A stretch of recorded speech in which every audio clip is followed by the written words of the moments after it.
Moving on to the next session, which is the Industrial Symposia, MSD.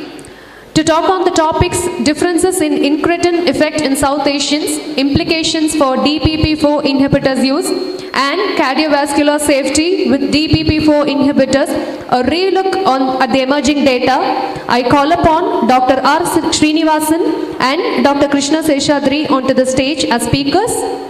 Also, I invite Dr. G. Raja and Dr. G. S. Kumar to chair the talk. Cause hypoglycemia and weight losing and weight neutral properties along with beta cell preservations. Interestingly, some recent studies suggested that glycemic response to these incretin-based therapies could also differ ethnicity-wise, Asian versus non-Asians, South Asians versus East Asians.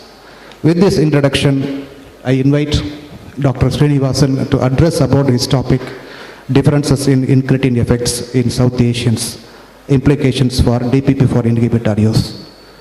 Dr. Srinivasan is graduate from MD, Stanley Medical College, Madras, and MRCP, Royal College of Physicians, Edinburgh, and specialized in diabetes and endocrinology and general medicine in March 2018. Now he is a consultant diabetologist, endocrinology and general medicine in GKNM Hospital, Coimbatore. Has more than 10 publications and more than 50 lectures in international and national forum. I welcome Dr. Srinivasan. Good evening, everyone. Thank you, Dr. Raja, for your kind introduction.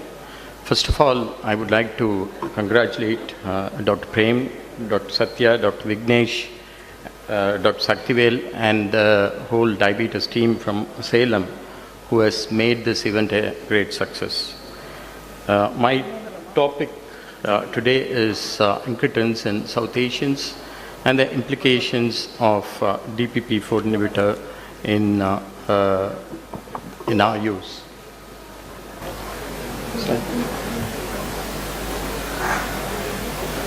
So this is my topic and this is my disclosure. I would like to start with a case history. This is a 42-year-old male who is a South Indian, presented with a history of weight loss, polyuria and polydipsia, not a known diabetic with a BMI of 27, blood pressure was 150/90, had a high fasting and postprandial blood sugar, and a HbA1c of 9.4. He had dyslipidemia and the renal function was normal. Until recently, I had a privilege to practice in UK as well, and in one of those visits, I came across this patient who was a 55-year-old male who was a Caucasian, presented with a history of tiredness and polyuria, not a known diabetic. He had a BMI of 31, blood pressure was 140/90, and his fasting and postprandial again were high with a HbA1c of 9. Lipids were normal and renal function was normal. I'm just giving you a hint about these two patients, just to compare how differently each one present and what, in the debate we came across the individualization for each patient. I think we have to consider ethnic race as well when we prescribe a medication for a patient. So the questions are they same? What is the prevalent and different region? Any difference in pathophysiology? And is there any difference in incretin effect? And if there is a difference in incretin effect, with DPP-4 inhibitor and different ethnic groups act in a different way is the question. So whenever you apply for a job in a Western country, you could see this statement. We don't want to discriminate on the basis of race, color, and other things as well. But when we consider treating a patient with OHA, a diabetic patient with old hypoglycemic agent, do we not see what the race or ethnic origin the patient is and which medication would help the patient most? If we look at the prevalence, India is second only, not only in economy, and also in diabetic population. It's second to China. We have about 70 million people who have diabetes in India. And the Indian region, Southeast Asian region, has about 20% of population, or total diabetic population of the world. So it's about 70 million who have diabetes in India. So is Asian diabetic different as compared to other ethnicity is a question, so that we can formulate something different instead of following an ADA guideline or ACP guideline.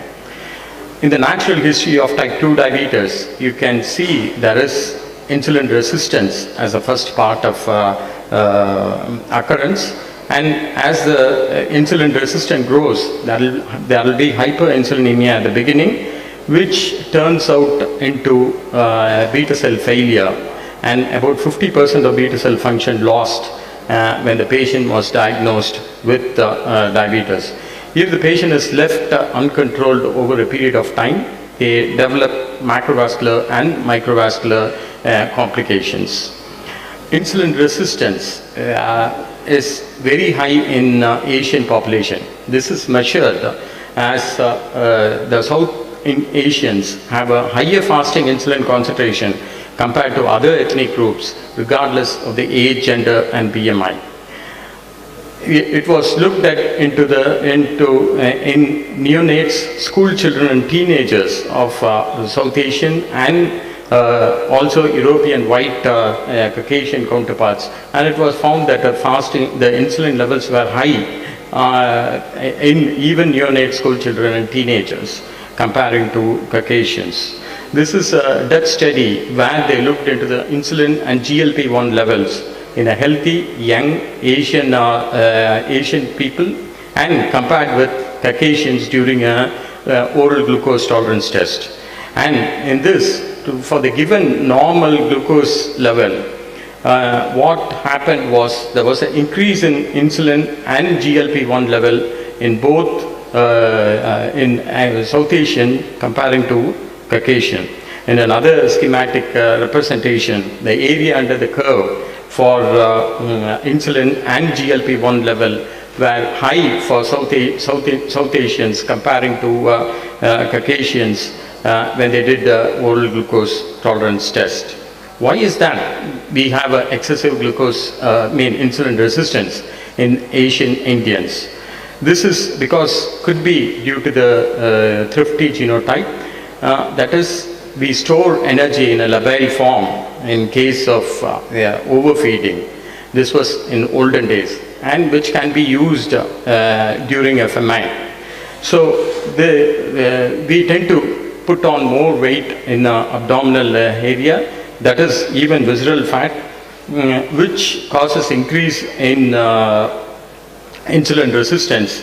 And so we have increase in abdominal obesity, which is leading to increase in insulin resistance. And this has not been seen in any other ethnic population. The fat deposit has also been found, proved by this two obesity experts, one from UK and another from Pune. They had the same BMI of 22.3, but when they looked into the body fat, the Caucasian had 9.1 percentage and the Indian had 21.2 percentage, which was very high in Indian population compared to the Caucasian. So we tend to have, even with a smaller BMI, large body fat, which causes insulin resistance.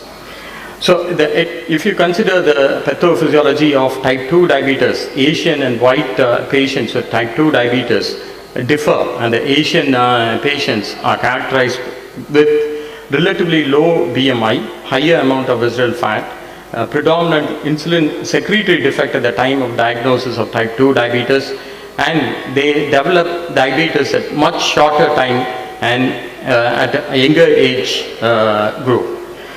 Why is there the decreased insulin secretion in Asian patients? This might be due to low beta cell mass, impaired beta cell function, or genetic differences which can lead to decrease in insulin secretion. And again, considering the pathophysiological defects, D. Francis Omnius Octet mentions about the incretin defect as a main problem, whereby you get decrease in insulin secretion and increase in glucagon secretion, which can lead to increased glucose output and food intake. Kidney is also emerging as another target organ for blood sugar control now, but the main issue is insulin secretory defect in our population, which has to be addressed. As you know, the incretin hormones are secreted from L and K cells from the intestine. When the food enters into the intestine, it secretes GLP-1 and GIP, which in turn stimulates the alpha and beta cells, and decrease in glucagon secretion occurs, and increase in insulin secretion occurs, which regulates the blood sugar and produces normoglycemia. The endogenous GLP-1 has very short half-life because of the DPP-4 enzyme, and it is inactivated into inactive GLP-1 and GIP by the enzyme DPP-4. Do we Asians have a higher level of incretin or lower level of incretin? This Japanese study has looked into the GLP level in Asian, Japanese and Caucasian population. And if you could see, the intact GLP-1 after a meal was much less comparing to a Caucasian in the study. This might be because of the increased activity of DPP-4 enzyme, and blocking of this DPP-4 enzyme could be useful. This Toft-Nielsen data shows that in a diabetic patient, the incretin levels are much lower than comparing to a normal glucose tolerance patient or impaired glucose tolerance patient. So they have a lesser amount of incretin comparing to a normal glycemic patient. So if we give incretin therapy in this patients, or either as GLP-1 or a DPP-4 inhibitor, this could address most of the pathophysiological problems in type 2 diabetes patients. The role of adiponectin, it is a hormone which is secreted exclusively from adipose tissue and has a protective insulin sensitivity, sensitizing, anti-atherogenic and anti-inflammatory property. This adiponectin has, the concentration is inversely proportional to the visceral fat and insulin resistant. So when a person is very large, is obese, the adiponectin level will be low. Various studies have shown that low adiponectin level can predict the development of type 2 diabetes in various ethnic populations like Caucasian, Japanese, Pima Indians and South Asians as well. There are many South Asian studies which has shown that the low adiponectin level is in South Asians compared to Caucasians. And from 2003 to 2006, there were 6 or 7 studies which shown that the adiponectin levels are low in us. There are many agents which can potentially increase the adiponectin level in us. That is PPAR gamma activation by thiazolidinediones, that is pioglitazone, can significantly enhance the adiponectin level in the body. The GLP-1 analog and DPP-4 inhibitors are found to increase the adiponectin levels. And a recent randomized control study, that is a Japanese study in type 2 diabetes patients, have shown that sitagliptin can increase the adiponectin level without change of BMI. So summarizing the pathophysiology, Asian Indian patients have 3 to 4 fold increase in insulin resistance comparing to other ethnic group. The beta cell responsiveness in South Asians are less sufficient to compensate for the degree of insulin resistance we have, and we lose beta cell mass as early in the natural history of diabetes, and abdominal obesity in Indians are one of the main reasons where we get insulin resistance and early onset of diabetes. With this in mind, we can see if the incretin-based therapy in South Asians would be helpful. And an incretin-based therapy can be addressing most of the pathophysiological defects in type 2 diabetes in South Asians, and this can, there are no comparative studies, direct comparative studies available. There are meta-analysis of various phase 2 and phase 3 studies are available. And as I told you, the incretin-based therapy can address multiple pathophysiological mechanisms, and it can halt the progressive deterioration of beta cell function as well. So the first one was from Park et al. And this meta-analysis looked into like more than 60 studies with DPP-4 inhibitors, and in all those pooled data, we could see that Asians fared better with the HbA1c reduction comparing to the non-Asians. In Asian patients, there were 1.67% reduction, and in non-Asians, it was 0.65. Kim also looked into the data. They had a meta-analysis as well, which looked into Asians and divided into Asians and non-Asians. And then Asian population, the reduction was 0.92, and in non-Asians, it was 0.65. So these two meta-analyses which were released show that South Asian patients fared better than the non-Asian patients in these phase 3 and phase 2 trials. Kim also looked into the GLP-1 agonist studies and compared it with the Asians and non-Asians versus non-Asians in this meta-analysis. And in the GLP-1 analog group as well, the Asians fared better with the HbA1c reduction of 1.16, and the non-Asians, the HbA1c reduction was 0.83. But the TCOS study was not convincing. It looked into the race and glycemic response with sitagliptin and found that the Oriental Asians had a better HbA1c reduction than comparing to the other Asians or Caucasian population. So this is an Indian study which was done by Dr. Morgan and Young team, and which looked into the efficacy and safety of sitagliptin in the treatment of patients with type 2 diabetes in China, India and Korea.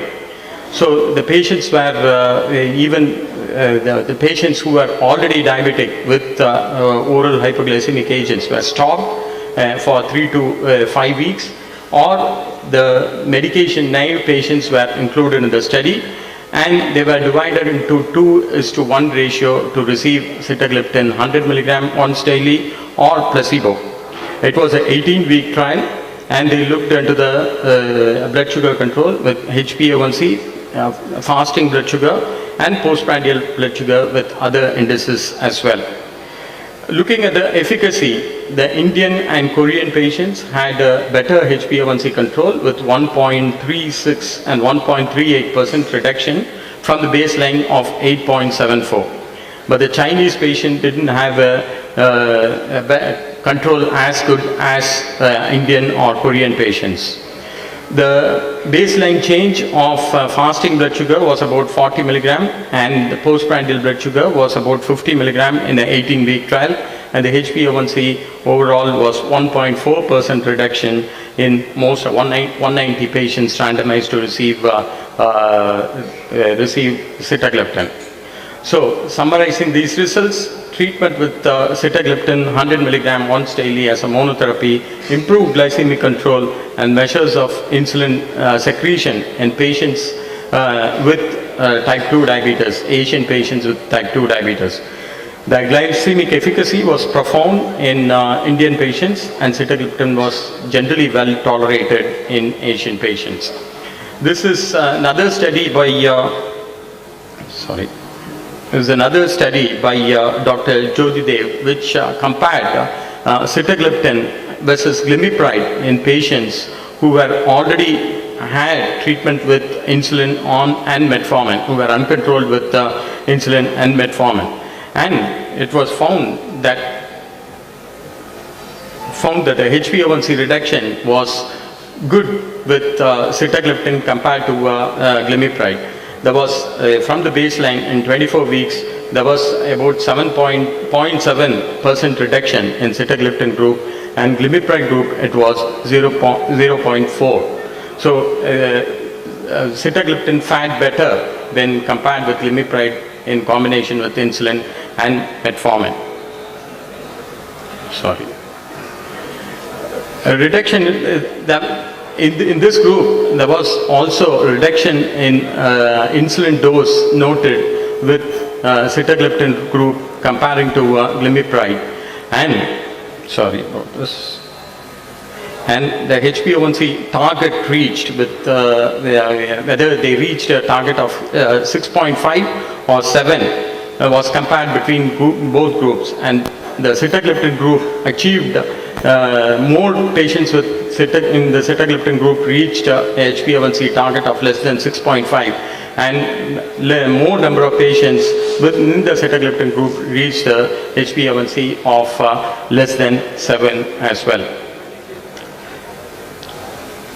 So the safety endpoints in that study also showed that hypoglycemia is much less, that is severe hypoglycemia is not reported in sitagliptin group, but there was 8 severe hypoglycemic episodes were reported in the glimepiride group.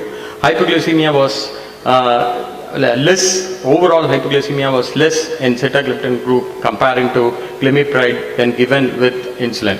The weight change was also high with glimepiride, and there was some slight weight reduction in patients who were treated with sitagliptin.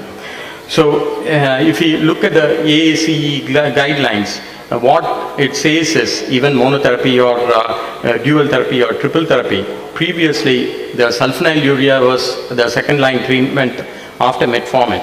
Now we have incretin or SGLT2 inhibitor as a second line or third line therapy in patients with type 2 diabetes, which suits our patients well, and also it prevents hypoglycemia and weight gain. Conclusion: there is a high prevalence of diabetes in South Asian population. The pathophysiology is definitely different from European counterpart. The pharmacokinetics of DPP-4 inhibitors differ in Asians and non-Asians due to the difference in body size, and blood glucose lowering efficacy also different in different ethnic groups. It has been evident that the DPP-4 inhibitor exhibit a better glucose control lowering efficacy in Asians, and there is an advantage of low hypoglycemic risk and weight neutrality. I thank you very much, and I would like to conclude, the slide is not visible here, with Tirukural, which I like most, that is Utran alavum, Pini alavum, Kalavum, Katran Karidhichel. So we have to, it suits diabetes very much. That is, we have to see which stage the patient is and whether what medication would be suitable for that person at that stage. So thank you very much.